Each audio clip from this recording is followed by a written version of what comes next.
বিশ্বকাপ ফুটবল চলছে, আপনারা সেটাই জানেন। সমুদ্রের ওপারে মানে কোথায়? আমেরিকা। এটা হচ্ছে আমেরিকার একটা খেলোয়াড়কে লাল কার্ড দেখানো হয়েছে, তিনি জঘন্য ফাউল করেছেন। ট্রাম্প ফোন করে বলছে লাল কার্ড মানি না, ওকে খেলা দিতে হবে, এবং ফিফা ভয়ের চোটে খেলা দিয়ে দিয়েছে।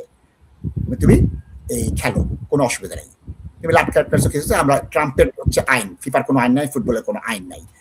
সবাই ভাবতেছে এই ট্রাম্প সাহেব যে ফোন করে বললো যে লাল কার্ড বাতিল করো, তাকে খেলতে দাও, এটা ফুটবলকে ক্ষতি করবে, বিশ্বকাপকে ক্ষতি করবে, আমেরিকাকে ক্ষতি করবে, এবং গণতান্ত্রিক মনা যে কোনো প্রতিষ্ঠানকে ক্ষতি করবে। তাজ ভাই কথা বলছিলেন, ফোন করে বলে দিয়েছে লাল কার্ড উড্র, এখন ও খেলবে, এবং তারটা মেনে নিয়েছে তাজ ভাই।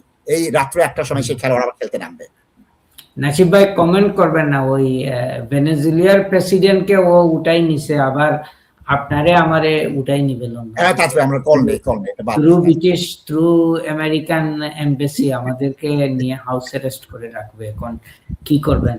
তো দর্শক আর কি বলবো আমি, বলেন না, ঠিক আছে।